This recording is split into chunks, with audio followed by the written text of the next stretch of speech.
Hey everyone, I'm going to be starting a new mini-series called The Enemies of Man. And I want to talk about male nature. And we spent a lot of time talking about female nature, but it's important to talk about male nature as well. As it's written in The Art of War, if you know yourself and know your enemy, you'll win 100 battles. Now let me clarify what I'm going to be talking about and what I'm not going to be talking about. I want to talk about male nature.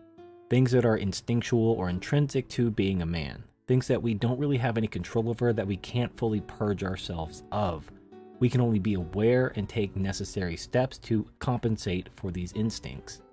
I'm not going to be talking about things like chivalry. Men have to be trained from childhood to defer to women, to let women get away with bullshit, to not hit women back. These are things that have to be beaten into boys' heads. These are not instincts. If a female lion attacks a male lion, just some random female lion, that female lion's going to get her throat ripped out. There is no chivalry in the animal kingdom. These are not instincts. These are simply cultural norms that have to be beat into boys' heads in order to enforce gynocentrism. The other thing I'm not going to be talking about is male disposability, because this is simply part of nature. Nature designed men and women differently to serve different roles. Men are effectively designed to be disposable. This is why a single man can impregnate many women. It's expected that a lot of men are going to die because men are inherently disposable, and yet the species can live on through male disposability. The weak die, the strong reproduce, and humanity endures. And unless we change the dynamics of sexual reproduction, this is the way it's going to stay. What I want to talk about are the instincts that guide male behavior and lead to the current situation we find ourselves in. A lot of people mistakenly believe that gynocentric society is somehow indicative of women being these master manipulators or these cunning behind-the-scenes people that just are so smart and cunning. No, they're not. You give women way too much credit. You look at the end result and you just assume that women planned all this. Women didn't plan this. Women are benefiting from it, but they didn't plan it. They're not capable of planning it. Our gynocentric society is the result of men oppressing other men in order to pander to women for themselves. We are our own worst enemy. So, even if you completely understand female nature, and I've talked about this myself, gynocentrism is enforced. Now, who enforces gynocentrism? Not the women. They have no capability to enforce their own will. Men enforce gynocentrism. They enforce it against other men. We men are our own jailers. Now why? Why would men design a gynocentric society which harms men? Why would men do this? It doesn't make any sense. Well, I'm going to answer that question by pointing to three things which are intrinsic to male nature. And the reason why I think this is a very important distinction is even if you take the red pill, even if you understand female nature, male nature, these things are always going to be a part of you, of your instincts. All you can do is be aware of them and try to redirect them somehow so they aren't damaging your life, hopefully in some productive way, but at least in a neutral way. Because the way nature designed these instincts was to facilitate male disposability, for the good of the species, of course. The first one, and these aren't in any particular order, they're not like ranked from least important to most important, these are all important. These are the three aspects of male nature which serve to hamstring our development and advancement and have led directly to a gynocentric society. The first one is the dominance instinct. Now, the dominance instinct is like the equivalent of hypergamy in men. Whereas hypergamy drives women to seek out resources in men, dominance drives men to compete with other men for resources in order to achieve reproductive success themselves. So women have hypergamy, they seek out resources. Men have dominance, they acquire resources at the expense of other men. Because unlike women, men view other men as competition. And this is why we can't ever come together to address male issues. When a man sees another man suffering, he doesn't think that's my brother, I need to help him, unless he literally is his brother. But just some random man, men just don't have empathy for random men. They don't project themselves into that man's shoes and think that could be me. Because men view other men as competition, because of the dominance instinct, we intrinsically take delight in the suffering of other men. We see men suffering, we're like, cool, that's one less person I have to compete with. Oh, Bob got fired? Cool, maybe I can get his job. no thought is given to Bob and what he's going through. No one gives a shit. Men don't give a shit, and women don't give a shit either, because as far as the women are concerned, due to their hypergamy, he's now undesirable. They don't give a shit about Bob either. No one gives a shit about Bob. This is why the suicide rate is so high among males. So we have a situation where, unlike women, men do not have an own group bias. It's good in a way because men can look at situations objectively. This is where the justice-based morality comes from, as opposed to the care-based morality of women, where women look at how it affects them or women or whatever. They affect group dynamics as opposed to objectively looking at the facts and making a just decision. Now, the bad thing is, when men are being disadvantaged by a situation, men don't really care as long as the men aren't them. It's the classic, it won't happen to me. And you see this all the time.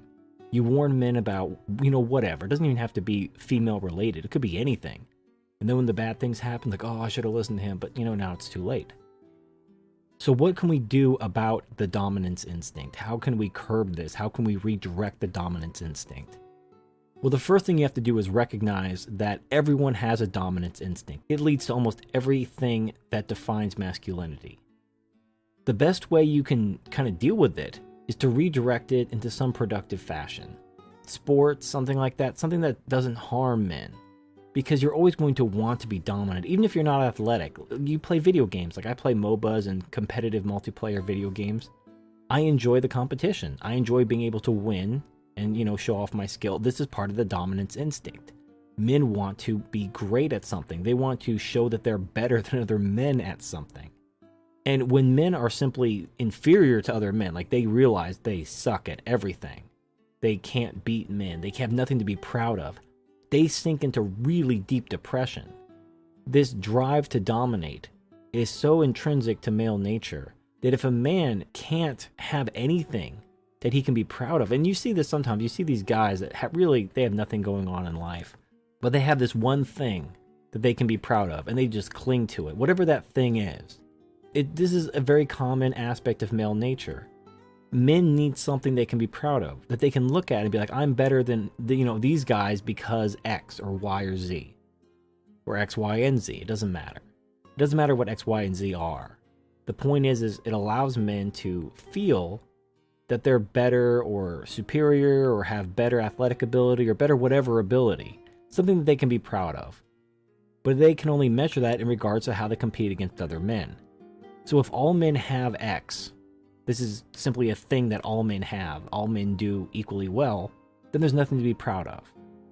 Even if that thing is really good, like, let's say being a good father. Let's say most men are good fathers. Well, men aren't proud of being a good father. They don't really take any joy in it because it's expected of them, because it's normal. They have to do something great that most men can't do, because then that allows them to assert their dominance. They can be like, I'm better than all these guys because I can do this, and these other guys can't. I'm special because I did this, or whatever. You see where I'm going with this. This is the dominance instinct. And we have to be aware of it, and we have to understand how it damages us. It prevents men from coming together for anything more than a common goal. You can get a group of men together for some sort of project, or maybe even a business. It's very difficult to get men to come together for anything long-term or just general brotherhood. There has to be something in it for everyone. And the entire time, there's all kinds of infighting. I mean, you see this throughout the manosphere. Like, how many groups of feminists do you think there are? I mean, yeah, there's like the sex positive and sex negative, and there's the intersectional. There's only a small handful of sub-feminist groups. Most feminists are very passive, and they're very unified. This is women's strength. Now think about the manosphere. Think about all the different acronyms that exist in the manosphere.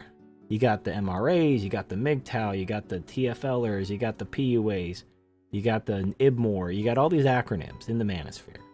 Why? Because everybody wants to have their little sandbox. Everybody wants to be in charge of their own little group. Everybody wants to assert their dominance. This is the dominance instinct. This is why we can't have nice things as men. As soon as we form a working coalition, like let's just imagine men were the majority of the voters instead of women. Let's say men were 55% of the population as opposed to 49%, and men controlled the politics. What would happen is men would just splinter off and form different groups.